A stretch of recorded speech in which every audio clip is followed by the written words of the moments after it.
What's new in Black Road Sky version 4? Glad you asked. Bradley Potato here, Rascal-in-Chief for industry juggernaut Potato Clock Games. A new version of our flagship sci-fi flight simulator is finally upon us, and we couldn't be more excited. Is it about a year late? Sure is.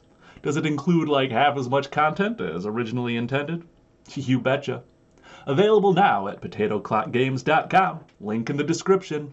Let's dive right in. One of the major goals of this update was to make the game look a bit less shit. Graphics are not exactly our strong suit here at Potato Clock Games, and this is never going to be a AAA gaming experience, but we're doing our goddamn best. The ship has been redesigned, both the interior and exterior. In both cases, this is a work in progress. The exterior is still pretty embarrassing, but we'll be continuing work on it in the next update, which I'll talk more about at the end of this video. The interior is coming along nicely, I think.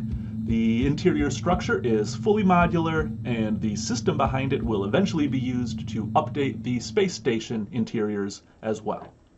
Someday.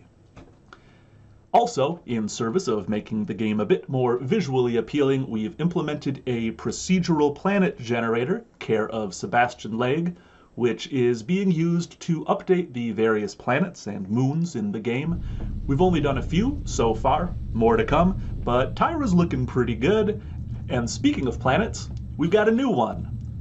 Fushen, a partially terraformed world inspired by Mars, is host to two weirdo moons, Mecha and Mirchik. These worlds will eventually play into the background lore of Black Road Sky, but they're mostly just some cool new places to visit.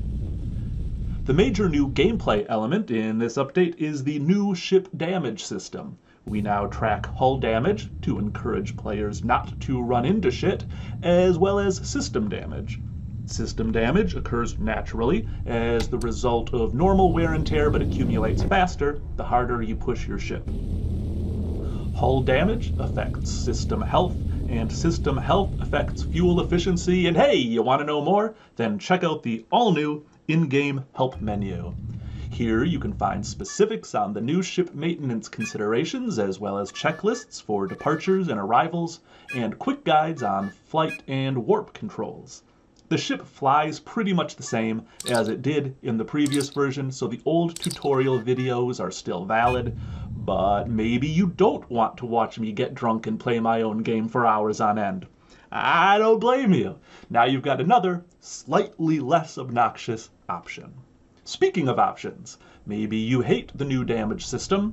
No problem, bucko, you can just disable it from the title screen options menu. Make sure to hit apply.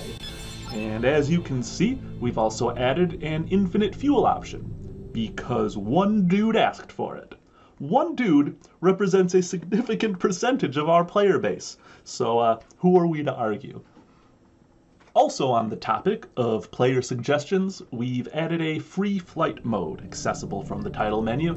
The first few minutes of the game are pretty boring, and the actual trucking gameplay is all placeholders, so fair game if you just want to fly around and not have to worry about crushing debt for a few minutes of your life. I got you.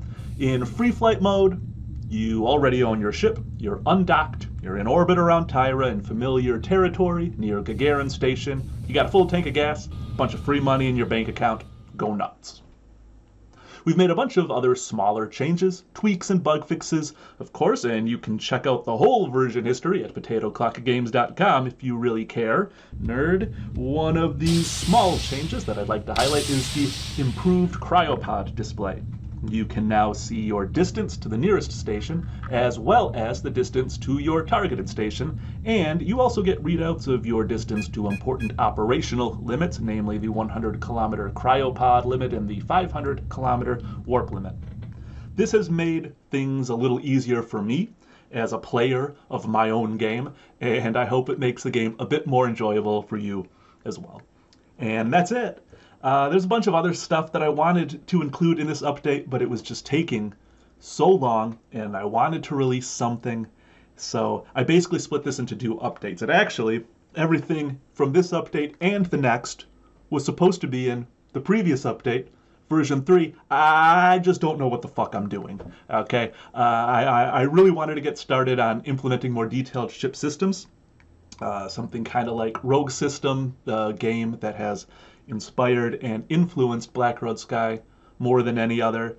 But there's a bunch of shit that I just need to get out of the way first. Things that I'm afraid will get dropped or lost in the shuffle if I don't do them now. And these things include a ship customization system, a proper input mapping system for flight sim peripherals, a bunch of graphical stuff, including revamping the planets and moons that I haven't done yet.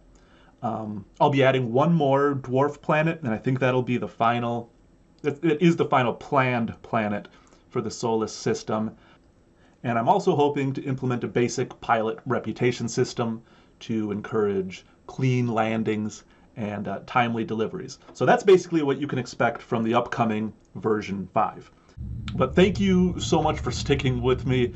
I wanted to do so much more with this one. I'm sorry if it disappoints, but I'm going to keep making this game either until it's done, or until I die, or until AI takes over and makes the game for me, or AI takes over and kills us all, or whatever. Anyway, again, just thanks for being here. If you want to follow along with development and know when the next update is coming, you can check out my devlog. The link's in the description. I try to post once a month just to talk about where I'm at and what's going on. You can also subscribe to this YouTube channel. I'm never gonna like monetize this or anything, so I don't care if you smash that like button and all that. But the next video I post will probably be for the next version, so it's an easy way to sort of keep up with things. I guess that's it. Thanks again. 07, y'all. I'll catch you in the next one.